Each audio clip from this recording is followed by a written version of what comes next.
It's hurricane season again, folks. But forget about natural causes. This year, it's the reptiles we need to worry about.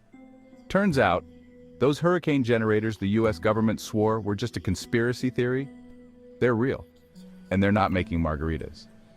Deep in the swamps of DC, hidden beneath the Lincoln Memorial, or maybe it's just a really big lizard den, a cabal of reptilian overlords are plotting. Think Klaus Schwab in a scaly suit, sipping mojitos with George Soros and a surprisingly spry Winston Churchill.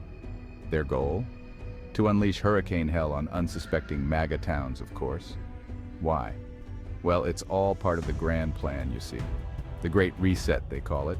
Flood the heartland, drive out the patriots, and replace them with, well, that's where the plan gets a little murky. Maybe more reptiles?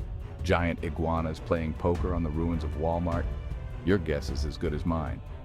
One thing's for sure, though, this hurricane season is about to get scaly. Down in the soggy depths of MAGA country, things aren't looking so hot. Literally. Hurricane Beryl, a name whispered with reverence and a touch of fear in the reptilian cabal's secret swamp lair, just ripped through the heartland. Tractor supply stores are underwater. Confederate flag factories are nothing but soggy pulp. And don't even get me started on the Waffle Houses.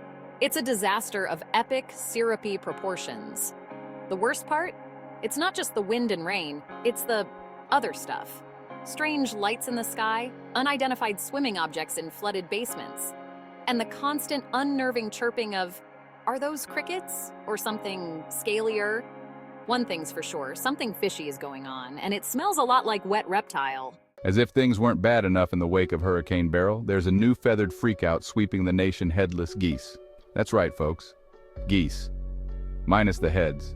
They're turning up everywhere, these poor, decapitated dinosaurs. Parks, parking lots, even the occasional putt-putt course. And the worst part? No one knows who's doing it, or why. Some whisper it's the work of illegal aliens, hungry for a taste of home. Others blame Big Poultry, trying to scare us all into eating chicken nuggets. But the truth, my friends, is far more sinister. It's the reptiles, I tell you. They're behind it all, using their mind control powers to turn our feathered friends into feathered foes. Why?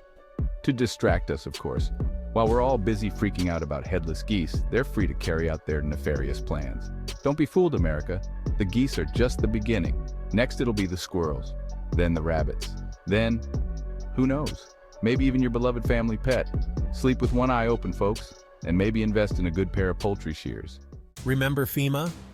Those folks who are supposed to show up after natural disasters with bottled water and a sympathetic ear? Well, they're trying, folks. They really are. But there's just one small problem. Headless geese. Seems those decapitated devils have a real taste for FEMA trailers. And by taste, I mean they're ripping them apart.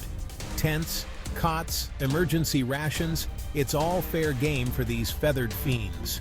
Word on the street is that the geese are being controlled by, you guessed it, the reptilian overlords. Seems they hacked into the geese's brain stems, or whatever geese have, and are using them as feathered weapons of mass disruption. So next time you see a headless goose, don't just stare in horror. Don't even take a selfie. Run. Run for your life, and maybe bring a broom. You know, just in case. So, what's a freedom-loving, reptile-hating patriot to do? Well, the answer, my friends, is surprisingly simple. Raw milk. That's right, you heard me correctly. That unpasteurized, potentially bacteria-laden elixir is apparently the key to defeating the reptilian menace. Don't ask me how it works. It's got something to do with enzymes, probiotics, and the Founding Fathers' original recipe for apple pie. Or maybe it's all just a load of bull. Frankly, at this point, who even knows? But hey, desperate times call for desperate measures, right? So stock up on your mason jars, find yourself a friendly cow, preferably one that hasn't been hypnotized by the reptilians, and get to chugging. It's the American way. Or, you know, we could just try voting. Just a thought.